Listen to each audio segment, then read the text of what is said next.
Okay. Windows operating సిస్టమ్‌లో desktop అంటే ఏంటి? విండో అంటే ఏంటి? విండోని ఏ విధంగా కంట్రోల్ చేయాలి? అన్నీ చూసుకుంటూ వచ్చాం కదా! మాగ్నిమైజ్ చేయటం, రీస్టోర్, మినిమైజ్, క్లోజ్ మౌస్‌తో ఎలా చేయాలి? అదేవిధంగా కీబోర్డ్ ద్వారా ఎలా చేయాలి? అన్నది 2 రకాలుగా కూడా చూసాం.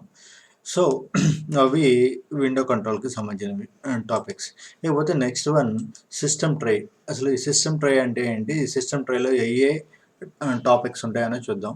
ఫస్ట్ ఆఫ్ ఆల్ సిస్టమ్ ట్రేలో మీరు ఏదైనా డేట్‌ని, టైమ్‌ని ఏదైనా మోడిఫై చేయాలంటే గనుక ఇక్కడి నుంచి డేట్ అండ్ టైమ్‌ని మోడిఫై చేసుకోవడానికి పాసిబిలిటీ ఉంటది.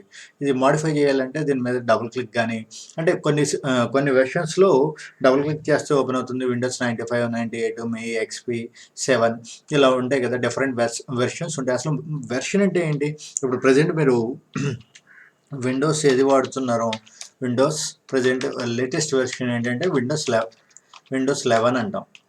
ఓకే. ప్రెజెంట్ వాడేది విండోస్ 11. దీనికి ముందు 10 ఉంది. అదేవిధంగా 7 ఉంది. అదేవిధంగా మీ, ఎక్స్‌పీ ఇలా రకరకాల వెర్షన్స్ ఉన్నాయి. అసలు వెర్షన్ అంటే ఏంటి? ఓకే. వెర్షన్ అంటే ఏం లేదు. It's nothing but the previous enhancement of the previous one. ఇదివరకు ఉన్న దానికన్నా ఎన్హాన్స్ చేయటం, లేకపోతే డీబగ్ చేయటం. ఏదైనా ఒక ప్రొడక్ట్ తీసుకోండి. ఆ ప్రొడక్ట్ తీసుకోగాతోటే దీన్ని డైరెక్ట్‌గా మార్కెట్‌లో రిలీజ్ చేస్తారా? ఏదైనా ప్రోడక్ట్ అమ్మడే రిలీజ్ చేస్తే ఏమవుతుంది మార్కెట్‌లో? ఫర్ ఎగ్జాంపుల్ ఏదో ఒక సోప్ కంపెనీ వాడు సోప్ తయారు చేసాడు. ఈ సోప్ కంపెనీ యొక్క పర్పస్ ఏంటంటే, ఓకే. దీన్ని యూజ్ చేస్తే మీరు వైట్‌గా అవుతారు, లేకపోతే రెడ్‌గా అవుతారు అన్నాడు. ఓకే. రెడ్‌గా అయ్యారు. ఎలా? ఏదో ఎలర్జీ వచ్చింది వాడికి. సో, ఆ ప్రొడక్ట్‌ని ముందు ఏం చేయాలి వాడు డైరెక్ట్‌గా మార్కెట్‌లో రిలీజ్ చేయకూడదు. ఆల్ఫా టెస్ట్, బీటా టెస్ట్ అని 2 టెస్ట్‌లుంటాయి. ఓకే. ఆల్ఫా టెస్ట్ అంటే ఏంటంటే, కంపెనీ వాడు ఇంటర్నల్‌గా వాడి ఎంప్లాయీస్‌తో క్వాలిటీ కంట్రోల్ అని చెప్పి ఉంటది. క్యూసీ అని. ఈ క్వాలిటీ కంట్రోల్ వాళ్ళతో ఏం చేపిస్తాడంటే వాడు టెస్ట్ చేపిస్తాడు. టెస్ట్ చేసి అది ఓకే అయితేనే అప్పుడు మాత్రమే ఆ ప్రొడక్ట్‌ని రిలీజ్ చేస్తాడు. ఫర్ ఎగ్జాంపుల్ ఇప్పుడు చూడండి కాఫీ గాని, టీ గాని ఉందనుకోండి. అందులో టేస్టర్స్ అని చెప్పి ఉంటారు. వీడి డ్యూటీ ఏంటంటే కేవలం కూర్చొని ఆ కాఫీ బావుందా లేదా? టీ బావుందా లేదా? రంగు, రుచి, వాసన అని మనకి యాడ్ వస్తుంటది చూసారా అలా? ఆ రంగుని, రుచిని, వాసనని కరెక్ట్‌గా మెజర్ చేసి చెప్తాడు వీడు. సో, అది సో, వాడి సాలరీ ఎంతుంటది ఎక్స్‌పెక్ట్ చేయండి? లక్షల్లో ఉంటది. ఆడు కూర్చొని చేసే పనేంటంటే కూర్చొని టీ తాగి బావుందా? లేదా? అని చెప్తా ఉంటాడు. ఏది చేస్తే బావుంటది అన్నది బెటర్‌మెంట్ గురించి చెప్తుంటాడు. సో, వాడికి లాక్స్‌లో ఉంటది. దట్టు వాడి నాలుకని కూడా కొన్ని కోట్ల రూపాయలకి ఇన్సూరెన్స్ చేస్తారు. సో, అంటే మెయిన్ ఆ ప్రొడక్టే కదా దాని మీద ఆధారపడి ఈ టెస్టర్ మీదే కదా ప్రొడక్ట్ ఆధారపడేది. సో, అంత కీ రోల్ ప్లే చేస్తుంది కాబట్టి వాడికి అంత ఇంపార్టెన్స్ అది.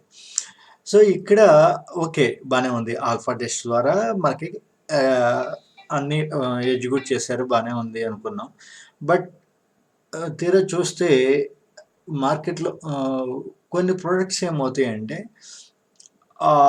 కంపెనీలో ఆల్ఫా టెస్ట్ చేసి దీనికైనా కొంత టైమ్ ఫ్రేమ్ ఉంటది గదా! ఆ టైమ్ ఫ్రేమ్ లోపల దాన్ని టెస్ట్ చేసినప్పుడు దాంట్లో కొన్ని బగ్స్ ఏమి బయటపడకపోవచ్చు. ఓకే.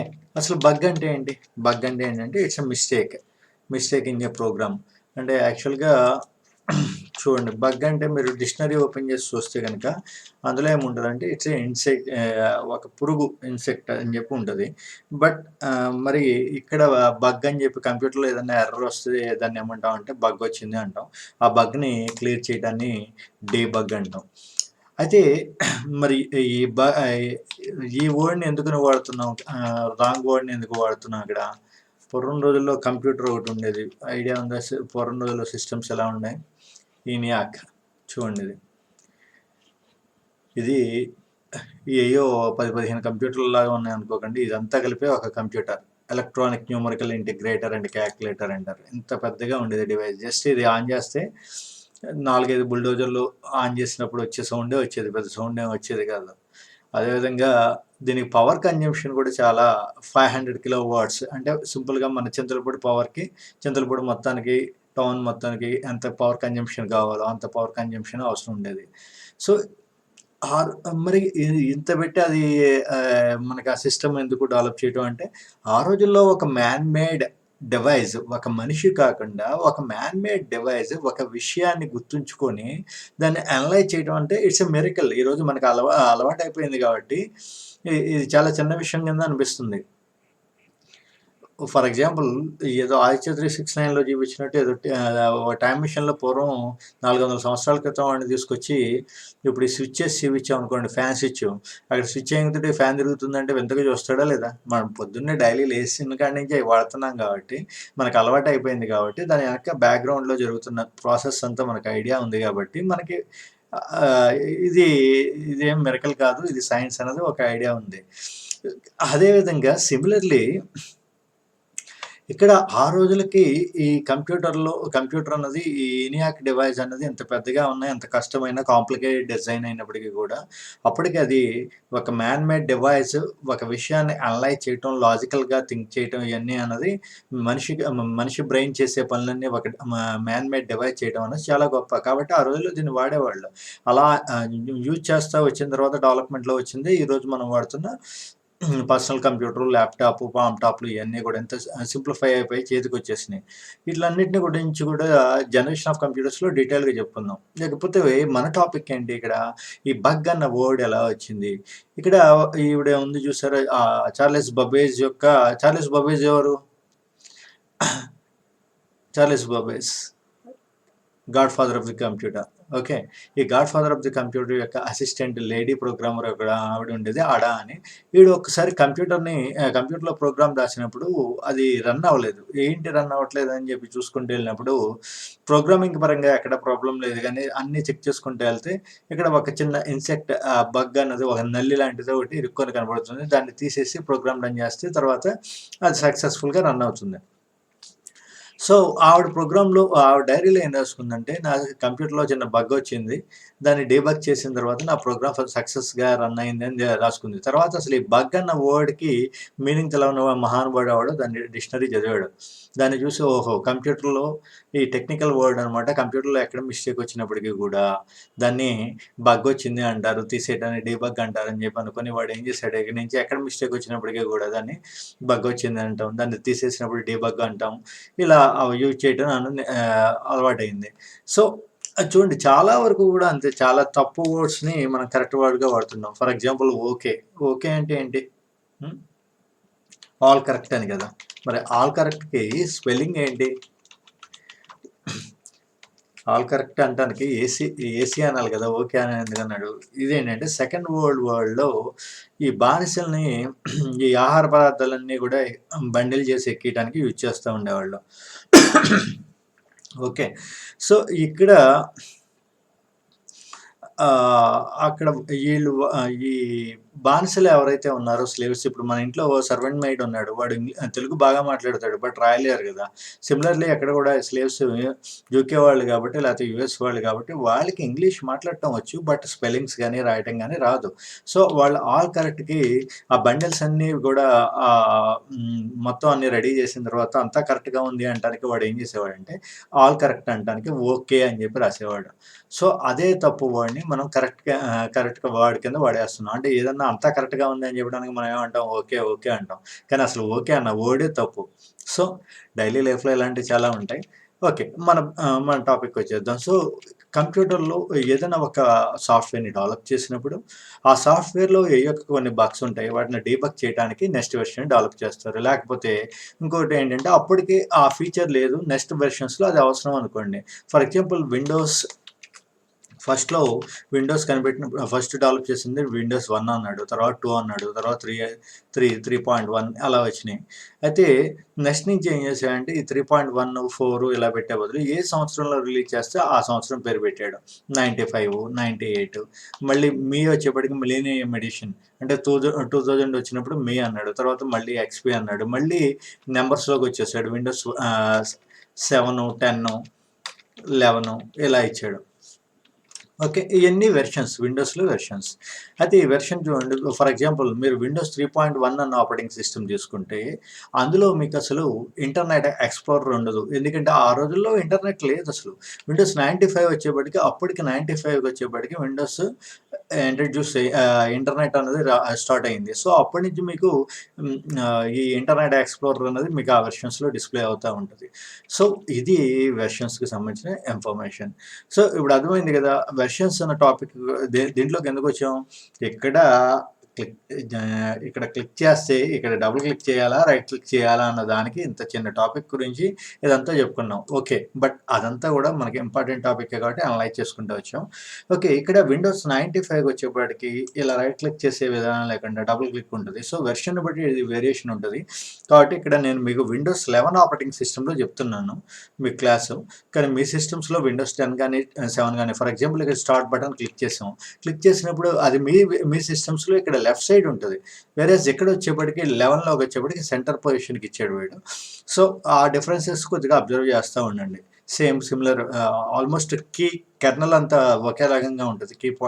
మెయిన్ కోర్ అంతా. కానీ కొద్దిగా ఇంటర్‌ఫేస్ అయ్యి డిఫరెంట్‌గా ఉంటాయి. ఒక్కోసారి వాటిని ఫాలో అవుతా ఉండండి. ఓకే. సో, ఇక్కడ అడ్జస్ట్ డేట్ అండ్ టైమ్‌లోకి క్లిక్ చేసినట్లయితే గనక, ఇక్కడ మీ జీఎంటీ అన్నది ఇక్కడ డిస్‌ప్లే అవుతుంది. మీ టైమ్ జోన్. టైమ్ జోన్ అంటే ఐడియా ఉంది గదా! టైమ్ జోన్ అన్నది దేనికోసం వాడతాం? ఫర్ ఎగ్జాంపుల్ మనకేమో ఇప్పుడు అమెరికాలో టైమ్ ఎంత అయింది అని చెప్పాలంటే ఏం జేయాలి? అమెరికన్ వాచ్ ఏదైనా తీసుకొని చూడాలా? అక్కర్లేదు గదా! గ్రీన్‌విచ్ మీన్ టైమ్ కన్నా మనం ఎంత ముందున్నాం? జీఎంటీ ఏంటంటే గ్రీన్‌విచ్ టైమ్ అంటాం. గ్రీన్‌విచ్ మీన్ టైమ్ అంటాం. గ్రీన్‌విచ్ అంటే ఏంటంటే ఈ లాటిట్యూడ్, లాంగిట్యూడ్ ఉంటాయి కదా! అక్షాంశ, రేఖాంశాలు. ప్రపంచవ్యాప్తంగా గ్రీన్‌విచ్ దగ్గర ఉన్నదాన్ని స్టాండర్డ్ టైమ్ కింద తీసుకుంటాడు. 0 అన్నది స్టాండర్డ్ అనుకోండి. ఈ గ్రీన్‌విచ్ 0 అనుకోండి. దీనికన్నా మనం ముందున్నామా, వెనకున్నామా అన్నది ప్రతి కంట్రీ వాడు చెక్ చేసుకుంటాడు. ఫర్ ఎగ్జాంపుల్ ఇక్కడ చూడండి. ఇక్కడ ఇది డిజేబుల్ అయ్యి ఉంది కదా! ఈ డిజేబుల్ అయ్యి ఉన్నదాన్ని ఎనేబుల్ చేయాలంటే గనక ఇక్కడ ఇది ఆఫ్ చేసేయండి. ఇది ఆటోమేటికల్ టైమ్ జోన్‌ని ఆటోమేటిక్‌గా సెట్ చేస్తుంది ఇది. మనం ఏమన్నా తప్పుగా ఇస్తాం కాబట్టి పొరపాటున ఏమన్నా అవ్వడానికి అవకాశం ఉంటది కాబట్టి ఆటోమేటిక్ పెట్టుకుంటే ఏమవుతుందంటే ఇక్కడ time.windows.com అన్నది ఉంటది. అందులో నుంచి ఇది ఎగ్జిక్యూట్ అయిపోతుంది. ఓకే. సో, మనం జస్ట్ చెక్ చేయడానికి చూద్దాం. ఇప్పుడు ఆఫ్ చేయండి. చూడండి +530 మన చెన్నై, కోల్కతా, ముంబై, న్యూఢిల్లీ ఈ రీజియన్ అంతా కూడా +530 రీజియన్‌లో ఉంటది. అదే ముందుకెళ్ళే కొద్దీ ఈ చూడండి ఈ చిత్తా, ఓస్కా అయ్యో మనకు తెలవని కంట్రీస్ పేర్లు కూడా ఉన్నాయి ఇందులో. ఓకే. కొద్దిగా బ్యాక్‌కెళ్దాం. మనకి యూఎస్ వచ్చేప్పటికి ఎంత ఉంటదంటే అది -5లో ఉంటది సుమారుగా. -5 -530 ఓకే. ఇదిగోండి యూఎస్ అండ్ కెనడా -5 ఓకే. ఇంకొద్దిగా ముందుకెళ్తే -530 అలా.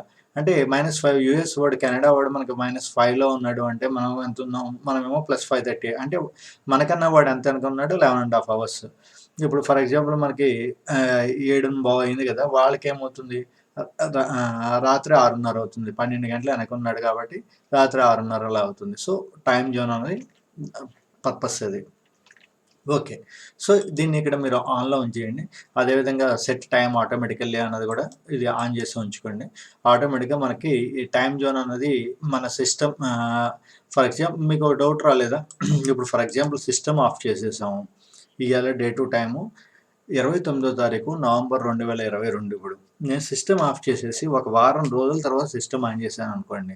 ఇప్పుడు దీనికి పవర్ లేదు కదా! మొత్తం ఆఫ్ చేసేసాం. ఇప్పుడు ఏ విధంగా మళ్ళీ తిరిగి ఆన్ చేస్తే 29వ తారీఖు 7 గంటల 18 నిమిషాలే చూపిస్తుందా? ఫర్ ఎగ్జాంపుల్ మీ బ్యాటరీలోంచి మీ వాచ్‌లోంచి రిస్ట్ వాచ్‌లోంచి బ్యాటరీ తీసేసాం. మళ్ళీ బ్యాటరీ ఏసాం. అప్పుడేమవుతుంది? ఏ టైం చూపిస్తది? కరెంట్ టైమ్ చూపిస్తదా? మనం బ్యాటరీ తీసేసిన టైం ఏదైతే ఉందో అది చూపిస్తుందా? బ్యాటరీ తీసేసిన టైమే కదా చూపిచ్చేది. అప్పటి వరకు రన్ అవ్వట్లేదు. మరి ఇక్కడ ఏ విధంగా ఇది రన్ అవుతుంది మరి కరెక్ట్‌గా మనం మళ్ళీ వారం రోజుల తర్వాత ఆన్ చేసినా కూడా సిస్టము, ఆ వారం రోజుల తర్వాత day to time, current date and time అప్పటికి కరెంట్ డేట్ అండ్ టైమ్ ఏదైతే ఉందో అదే చూపిస్తుంది. మరి ఇక్కడ ఏ విధంగా జరుగుతుందంటే ఇదంతా ప్రాసెసు. ఇక్కడ ఇది టైమ్ జోన్ ఆటోమేటికల్లీ సెట్ చేసాం కదా! ఇక్కడి నుంచి మనకి ఆన్‌లైన్‌కి కనెక్ట్ అవ్వంగతోటే ఆటోమేటిక్‌గా ఇక్కడ live.windows.com అని చెప్పి, time.windows.com అని చెప్పి ఒక వెబ్‌సైట్ ఉంటది. దాని నుంచి ఆటోమేటిక్‌గా ఆప్షన్ ఉంటుంది. అది ఆటోమేటిక్గా సింక్ అవుతూ ఉంటుంది. అంతేకాకుండా మీకు సిపియూలో కూడా మదర్ బోర్డ్లో ఒక బ్యాటరీ ఉంటుంది. సో మీరు పవర్ ఆఫ్ చేసినప్పటికీ కూడా సిస్టమ్కి ఆ బ్యాటరీ రన్ అవుతూనే ఉంటుంది కాబట్టి కరెక్ట్గా ప్రాబ్లం లేకుండా బయాస్ అంటాం. ఈ ప్రోగ్రామింగ్ మెథడ్ అంతా కూడా బయాస్ అంటే ఏంటంటే బేసిక్ ఇన్పుట్ అవుట్పుట్ సిస్టమ్.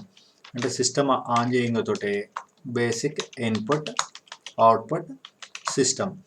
మీరు సిస్టమ్ ఆన్ చేయడంతోటే దానికి కీబోర్డ్ కనెక్ట్ అయి ఉందా, మానిటర్ డిస్ప్లే ఉందా, అదేవిధంగా మౌస్ ఉందా లేదా, ఇవన్నీ కూడా చెక్ చేసుకుంటూ వెళ్ళేది బయాస్లో ప్రోగ్రామింగ్ ఉంటుంది. దాని ప్రకారం ఇది ఎగ్జిక్యూట్ అవుతూ ఉంటుంది. ఎప్పుడైనా మీరు కీబోర్డ్ లేదనుకోండి, కీబోర్డ్ ఎర్రర్ అని చెప్పి డిస్ప్లే అవుతుంది కదా, అసలు విండోసే స్టార్ట్ అవ్వకుండా ఇవన్నీ కూడా ఎలా చూపిస్తుందంటే ఇది బయాస్ ప్రోగ్రామింగ్ అంతా.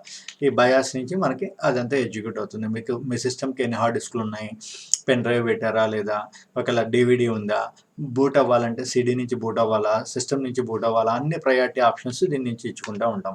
ఓకే, ఇవన్నీ అడ్వాన్స్డ్లో మీకు నెట్వర్కింగ్ అండ్ ఇన్స్టలేషన్స్లో హార్డ్వేర్ లెవెల్లో చెప్తుంటారు. అవి మనకు ఒక ఐడియా కోసం వర్క్నే మనం జస్ట్ అవేర్నెస్ కోసం చెప్పుకున్నాం అది. Okay, come back.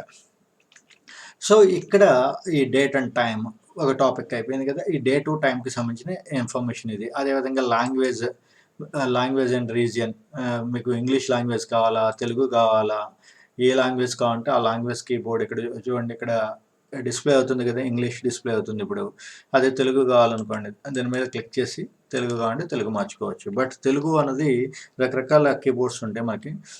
తెలుగులో కూడా యాపిల్ కీబోర్డ్ అని ఇప్పుడు టైప్ చేసి చూడండి, ఇక్కడ ఏదో వేరే వస్తుంది.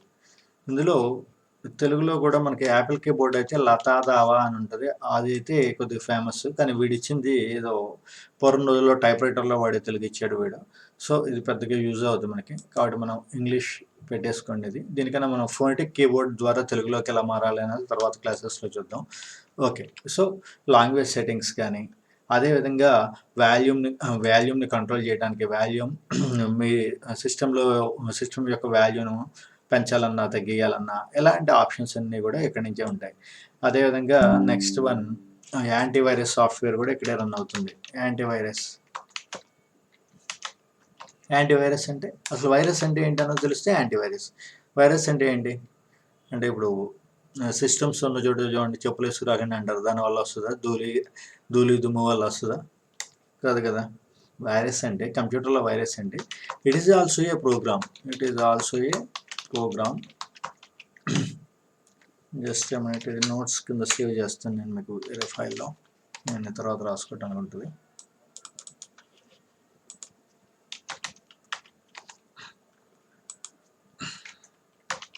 It is also a program which is intended for destroying another program. ఇది కూడా ఒక ప్రోగ్రామే. అయితే దీన్ని వేరే వాళ్ళు రాస్తారు. హ్యాకర్స్ అంటాం కదా మనం. హ్యాకర్స్ అంటే ఏంటంటే యాక్చువల్గా హ్యాకర్ అన్న పదానికి అర్థం చూస్తే సముద్రపు దొంగలు అని ఉంటుంది. సముద్రంలో రాబరీ చేసే వాళ్ళని హ్యాకర్స్ అంటారు. అదేవిధంగా సిస్టమ్ని ఏదైనా వైరస్ ప్రోగ్రామ్స్ రాసిన, హ్యాక్ చేయాలనుకున్న మన సిస్టమ్ని ఎవరైనా హ్యాక్ చేసిన, హ్యాకింగ్ ఇన్ ద సెన్స్ అనాథరైజ్డ్గా మన సిస్టమ్ని యాక్సెస్ చేయడం. ఓకే, సో ఇలాంటివన్నీ రాసే కదా వాళ్ళని హ్యాకర్స్ అని అంటాం. సో ఇలాంటి వైరస్ ప్రోగ్రామ్ను ఏమన్నా మన సిస్టమ్ని, అంటే ఫర్ ఎగ్జాంపుల్ వైరస్లు ఎలా ఉంటాయంటే, ఫర్ ఎగ్జాంపుల్ రైన్ డ్రాప్ అన్న వైరస్ ఉందనుకోండి. ఈ రైన్ డ్రాప్ అన్న వైరస్ మన కంప్యూటర్కి అటాక్ అయింది అనుకోండి, ఆటోమేటిక్గా ఏమవుతుందంటే లెటర్స్ అన్నీ కూడా పడిపోతూ ఉన్నట్టు ఉంటాయి. రైన్ డ్రాప్ వైరస్ ఇక్కడ ఏమన్నా డిస్ప్లే చేస్తాడేమో చూద్దాం. ఓకే, ఎక్కడ మనకి ఇది లేదు. ఓకే, జస్ట్ లెటర్స్ అన్నీ కూడా డ్రాప్స్ పడిపోతున్నట్టు. ఓకే, జస్ట్ మినిట్, ఇదిగోండి చూడండి, ఇక్కడ ఈ వైరస్ అటాక్ అయినప్పుడు చూడండి, ఇక్కడ ఫైల్ నేమ్స్ అన్నీ కూడా జస్ట్ ఇలా డ్రాప్ అయిపోతున్నట్టు, లెటర్స్ ఇలా పడిపోతున్నట్టు డిస్ప్లే అవుతూ ఉంటాయి. సో అక్కడ అదేవిధంగా ఆగస్ట్ 14th అని చెప్పి, ఆగస్ట్ 14th ఒకడు రాసాడు. ఆ రోజు ఏమవుతుందంటే మీ సిస్టమ్ మీద అన్ని ప్రోగ్రామ్స్ ఆగిపోయి హ్యాపీ బర్త్‌డే అని వస్తది. వాడికి ఆగస్ట్ 14థ్‌న వాడి బర్త్‌డే అంటే వాడికి ఎవడు హ్యాపీ బర్త్‌డే చెప్పలేదు కాబట్టి వాడు ఒక సైకో వాడేం చేశాడు కొద్దిగా కంప్యూటర్ నాలెడ్జ్ ఉంది కాబట్టి హ్యాపీ బర్త్‌డే వైరస్ ఒకటి రిలీజ్ చేశాడు. సో, ఆ డేట్‌న ఆటోమేటిక్‌గా వస్తుంది. ఇలా కొన్ని ఫన్నీ వైరస్‌లు ఉంటాయి. కొన్నేమో చాలా సివియర్ డ్యామేజ్ ఉంటాయి.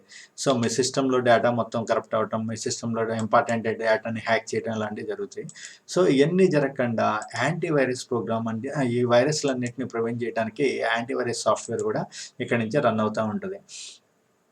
సో, అదే విధంగా మీ సిస్టమ్‌కి బ్లూ ఇదంతా ఎక్కడ అని చెప్తున్నా ఈ టాపిక్ అంతా దేని గురించి చెప్పుకుంటున్నాం మనం సిస్టమ్ ట్రే. అసలు సిస్టమ్ ట్రేలో ఏమేమి వర్కులు జరుగుతా ఉంటాయి అన్న దాని గురించి.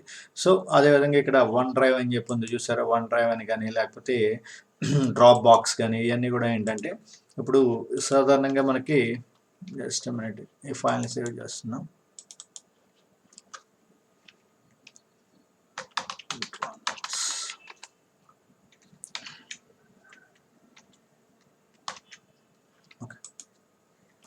క్లౌడ్ కంప్యూటింగ్ గురించి వినే ఉంటారు కదా మీరు.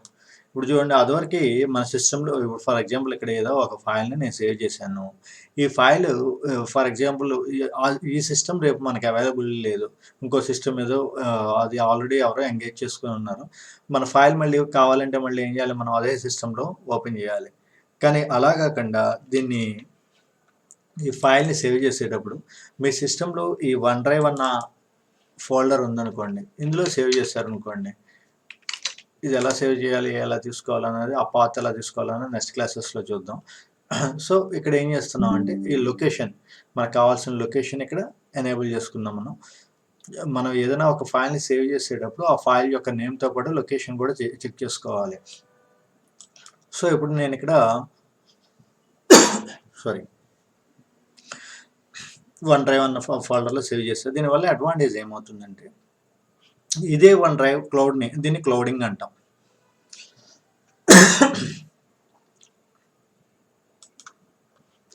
ఇదే వన్ డ్రైవ్‌ని వేరే సిస్టమ్‌లో మీరు ఇన్‌స్టాల్ చేసుకున్నట్లయితే కనుక ఈ సిస్టమ్‌తో పని లేకుండా మీరు ఏ సిస్టమ్ నుంచి అయినప్పటికీ కూడా ఆ ఫైల్‌ని ఓపెన్ చేసుకోవచ్చు.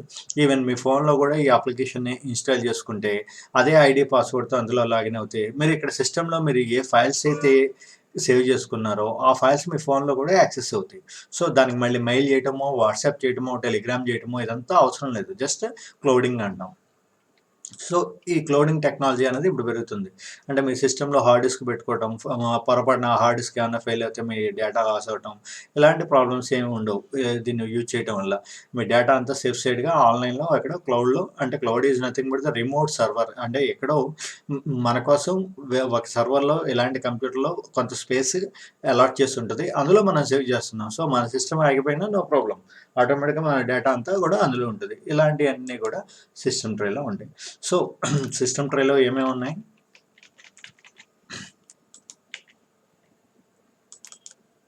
ఒకటి డేట్ అండ్ టైం, ఇంకోటి యాంటీవైరస్,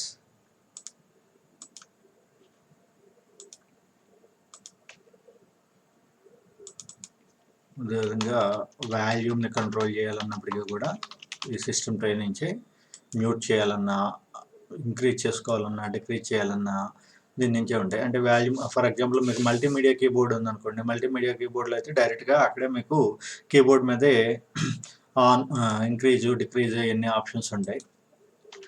మ్యూట్ అయ్యి చూడండి మల్టీమీడియా కీబోర్డ్.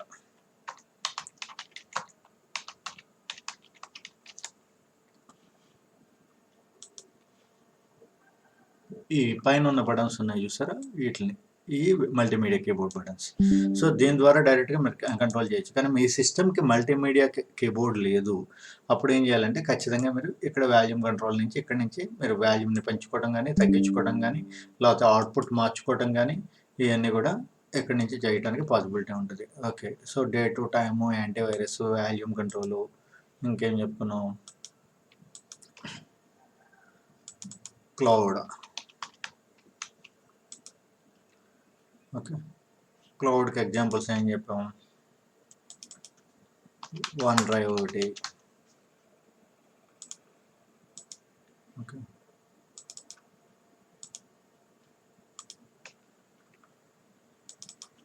డ్రాప్బాక్స్ ఇవన్నీ డిఫరెంట్ కంపెనీస్ ప్రొవైడ్ చేసాయి. మైక్రోసాఫ్ట్ వర్డ్ ప్రొవైడ్ చేసేది ఒకటి, గూగుల్ వాడిది ఒకటి, అలా ఒక్కొక్కటి ఉంటుంది. సో ఈ క్లౌడ్ టెక్నాలజీ ఉన్నప్పటికీ ఓకే.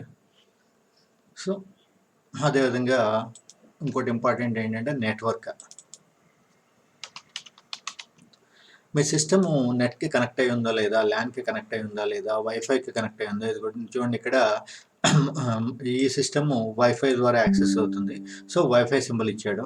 అదే ల్యాన్ అనుకోండి, ఒక చిన్న కంప్యూటర్ బొమ్మలాగా ఇచ్చి అది ఇస్తాడు. ఫర్ ఎగ్జాంపుల్ చూపిస్తుంది చూడండి. మీ సిస్టమ్స్లో నెట్ యాక్సెస్ అవుతుందా లేదా అని చూడాలనుకోండి, అసలు ల్యాన్లో ఉందా లేదా.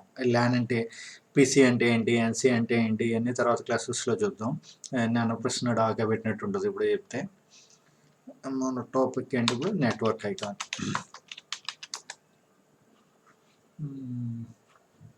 ఓకే. డిఫరెంట్ ఇస్తున్నాడు సిస్టమ్ నెట్వర్క్. ఓకే, చిన్న కంప్యూటర్ బొమ్మలాగా ఉండి వస్తుంది. దాని మీద ఫర్ ఎగ్జాంపుల్ ఇదే అనుకుందాం, ఇలా ఉంటుంది. ఓకే, ఈ జనరల్ నెట్వర్క్ అయితే ఈ విధంగా ఉంటుంది సింబల్ ఇక్కడ. సో ఇది ఎనేబుల్ అయ్యి ఇలా ఉంటే కనుక ల్యాన్లో ఉన్నట్టు. దీని మీద ఒక ఎక్స్క్లమేటరీ మార్క్ ఉందనుకోండి, ల్యాన్లో ఉంది. మీరు మిగతా మీ సిస్టమ్స్లో, మీ ఆఫీస్లో ఉన్న మిగతా సిస్టమ్స్లో నెట్ కనెక్ట్ అయ్యి ఉన్నారు, ల్యాన్లో కనెక్ట్ అయ్యి ఉన్నారు, బట్ ఇంటర్నెట్ లేదు దానికి. ఎక్స్క్లమేటరీ మార్క్ ఉంటే. అదే దీని మీద క్రాస్ మార్క్ వచ్చింది అనుకోండి, అది అసలు మీకు ల్యానే డిజేబుల్ అయ్యి ఉన్నట్టు. మీరు ల్యాన్ కేబుల్ కరెక్ట్గా ఉన్నాయో లేదో చూసుకోవాలి. సో ఇక్కడ ఒకసారి నేను ఆప్షన్స్ మార్చి చూపిద్దామన్నా ఇక్కడ రికార్డింగ్ ఆగిపోతుంది. దట్స్ వై మీకు ఎక్స్ప్లెయిన్ చేశాను. ఐడియా ఉంది కదా, సింపుల్. ఓకే, సో ఇది నెట్వర్క్కి సంబంధించింది. నెట్వర్క్ వైఫై ఉందా లేకపోతే ల్యాన్ ఉందా, ఇలాంటివన్నీ కూడా ఇందులో నుంచి డిస్ప్లే అవుతూ ఉంటాయి. సో ఇలా అదేవిధంగా బ్లూటూత్ ఉందా లేదా, ఇలాంటివన్నీ కూడా. ఓకే, సో ఇక్కడ ఈ బ్యాక్గ్రౌండ్లో ఈ ప్రోగ్రామ్స్ అన్నీ రన్ అవుతూ ఉంటాయి. ఇలాంటి ఇంపార్టెంట్ ప్రోగ్రామ్స్ అన్నీ కూడా ఇక్కడ రన్ అవుతూ ఉంటాయి. అది సిస్టమ్ ట్రైకి సంబంధించిన ఇన్ఫర్మేషన్. సో ఇవాళ టాపిక్ ఏం చూస్తాం, వైరస్ అంటే ఏంటి. Just a minute.